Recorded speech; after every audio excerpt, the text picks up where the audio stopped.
नमस्कार दोस्तों। नंगे पैर चलने वाला एक फकीर, हाथ में टूटा हुआ मिट्टी का बर्तन, शरीर पर फटे पुराने कपड़े, लेकिन सोच ऐसी जिसने पूरे समाज को झकझोर कर रख दिया। जी हाँ, यह कहानी है संत गाड़गे महाराज की। संत गाड़गे महाराज जिन्होंने अंधविश्वास, जातिवाद और गंदगी के खिलाफ अकेले ही आंदोलन छेड़ दिया था। जिस समय भारत में सामाजिक क्रांति की मशाल जल रही थी, उसी दौर में डॉक्टर भीमराव अंबेडकर के समकालीन संत गाड़गे महाराज गांव-गांव घूमकर लोगों को शिक्षा, स्वच्छता और मानवता का संदेश दे रहे थे। वे न तो किसी महल में रहते थे और न ही किसी सिंहासन पर बैठे थे। उनका मंदिर था समाज, उनकी पूजा थी मानव सेवा और उनका धर्म था इंसानियत। लेकिन आखिर कौन थे संत गाड़गे महाराज? तो आप इन पोस्टरों में देख सकते हैं। क्यों बाबा साहब अम्बेडकर भी उनके कार्यों का सम्मान करते थे? कैसे एक गरीब चरवाहा करोड़ों लोगों के लिए प्रेरणा बन गया? आज की इस वीडियो में हम जानेंगे संत गाड़गे महाराज के संघर्ष, समाज सुधार और उस महान विरासत की कहानी, जिसे इतिहास में उतनी जगह नहीं मिली जितनी मिलनी चाहिए थी। तो वीडियो को अंत तक जरूर देखिए, क्योंकि यह कहानी सिर्फ एक संत की नहीं बल्कि सामाजिक क्रांति की कहानी है।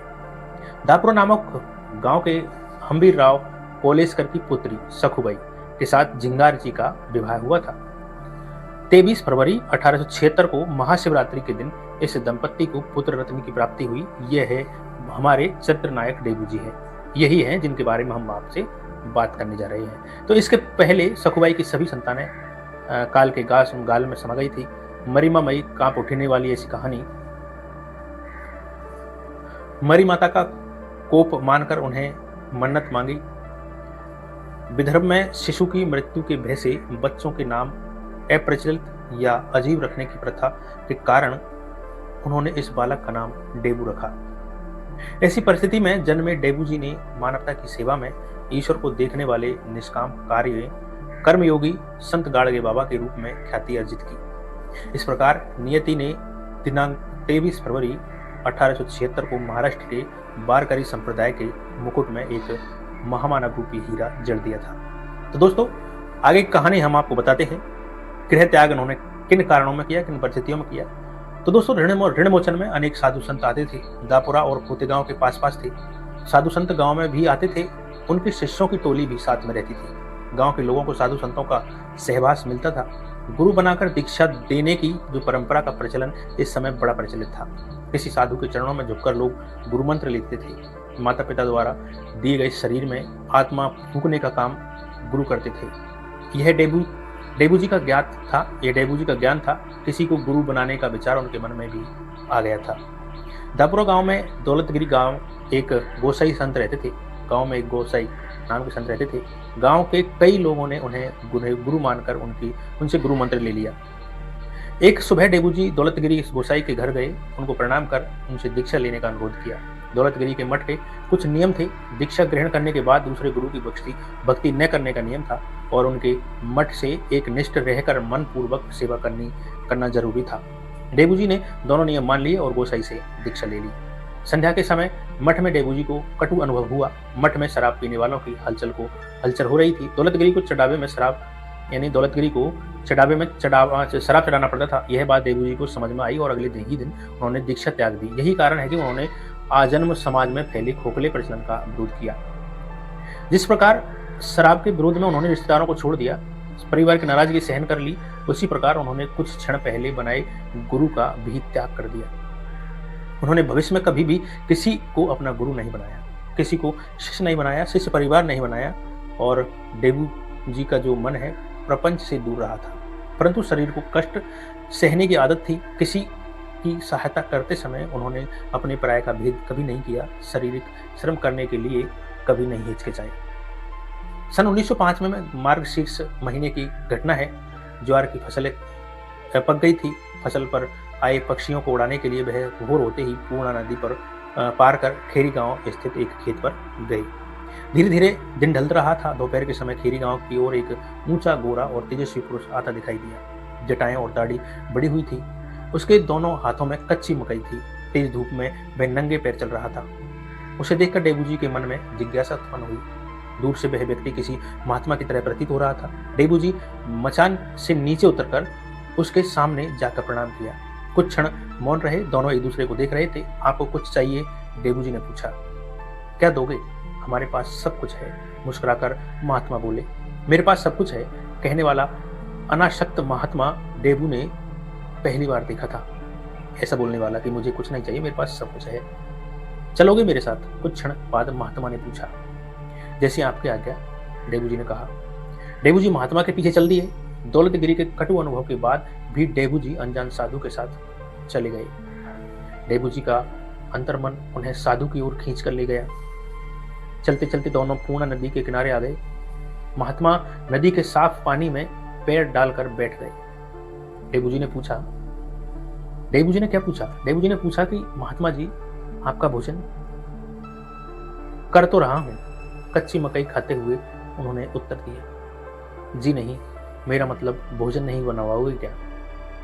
हाँ हाँ, क्यों नहीं, बनवाएंगे ना। क्या क्या लाए हो? क्या क्या लाओगे? थोड़ी देर में डेबू जी खेरी से उनके द्वारा बताया गया सारा सामान ले आया। खेरी गांव थोड़ी दूर ही पड़ता था।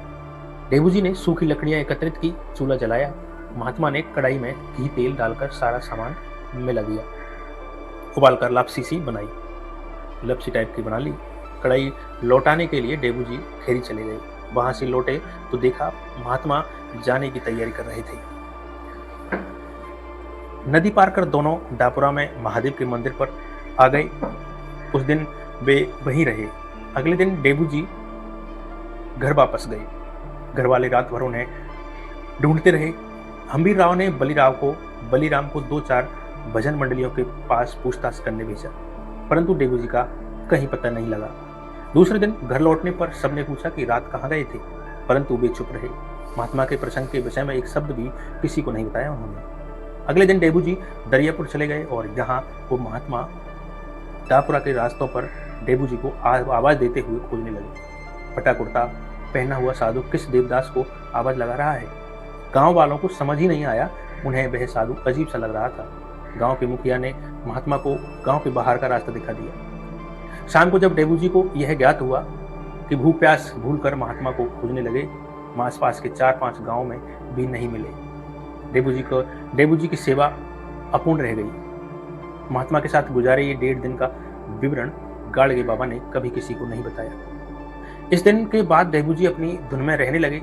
संसार में आसक्ति, प्रेम, अनुराग कम हो गया। भूख प्यास का आभास नहीं रहा। महात्मा से भेंट होने के प्रसंग वे भूल नहीं पा रहे थे। पति की ऐसी दशा देखकर कुंताबाई की आंखों में भी आंसू नहीं रुक रहे थे। सखुबाई भी चिंतित थी, परंतु डेबू जी पर पड़ा महात्मा का जो प्रभाव कम नहीं हो रहा था। एक दिन रात्रि के समय मंदिर के आंगन में कीर्तन था। डेबू जी कीर्तन में संगत करने गए। कीर्तन करने वाला व्यक्ति भजन के माध्यम से मानव शरीर का महत्व समझा रहा था। देह ईश्वर का मंदिर है और ईश्वर द्वारा प्रदान किए गए शरीर का उपयोग पुण्य कार्यों के लिए करना चाहिए। मनुष्य जन्म बार बार नहीं मिलता, अतः समाज की सेवा करना चाहिए। कीर्तन के ये शब्द डेबू जी के अंतर्मन में गूंजने लगे। वे तन्मय से भजन सुनने लगे। मृत्यु को छोटा बड़ा, अमीर गरीब की पहचान नहीं होती। रंग रूप जात पात पहन नहीं मानती। ये हिंदू है, ये मुसलमान है, ये स्त्री है, ये पुरुष है, यह भेद नहीं करती, प्रत्येक को लेकर जाती है। मैं तुम हम सब इसी मार्ग से चले जाएंगे, अतः देह से प्रेम न करो। कीर्तन समाप्त हुआ। सब अपने अपने घर चले गए। कीर्तन करने वाले व्यक्ति का प्रत्येक शब्द बाण की तरह उनके हृदय में चुभ गया। उनके मन में गौतम बुद्ध के समान व्याकुलता का संचार हुआ। उन्होंने पक्का निश्चय कर लिया कि डेबू जी घर गए। गर्भवती कुंताबाई अपनी दोनों बेटियों के पास गहरी नींद में सो रही थी। पूर्व दिशा में ललीमा फैल रही थी। डेबू जी ने सबको एक नजर से देखा। कुंताबाई अभी गहरी नींद में ही थी। घर में अकल्पनीय सुख की अनुभूति थी। केवल एक व्यक्ति की आत्मा में उधेड़ बुन चल रही थी, वो थी डेबू जी। डेबू जी ने अपना पहना हुआ कुर्ता उतार कर फटा हुआ पुराना कुर्ता पहन लिया, पुरानी धोती पहन ली। आंगन में रखा एक छोटा सा मिट्टी का घड़ा उठा लिया। घर की ओर एक बार दृष्टिक्षेप किया और नमस्कार किया। फिर बाहर चले गए। पुनः संसार के मोह में न पड़ने का निश्चय कर वहां से प्रस्थान कर गए। डेबू जी ने गृह त्याग किया और उनकी संत गाड़गे महाराज बनने की यात्रा प्रारंभ हुई। सिद्धार्थ ने मानव को दुख मुक्त करने की भावनाओं को मन में रखकर गृह त्याग किया था। इतिहास की पुनरावृत्ति होने का एक विलक्षण संयोग हुआ था।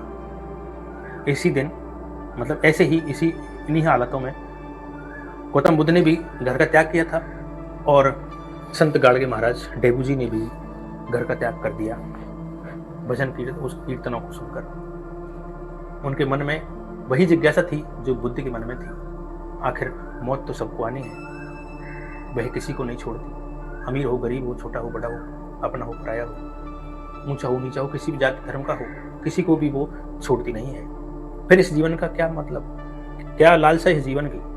वो उसी समय निकल पड़े।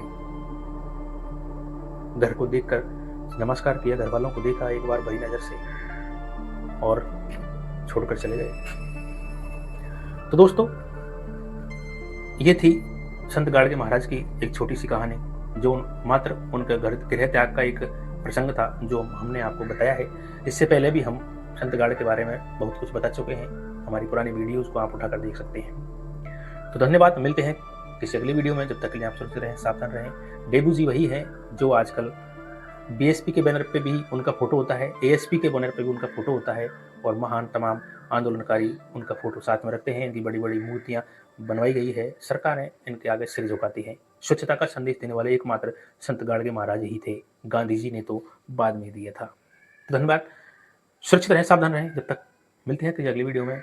पेड़ लगाना बिल्कुल ना भूलें।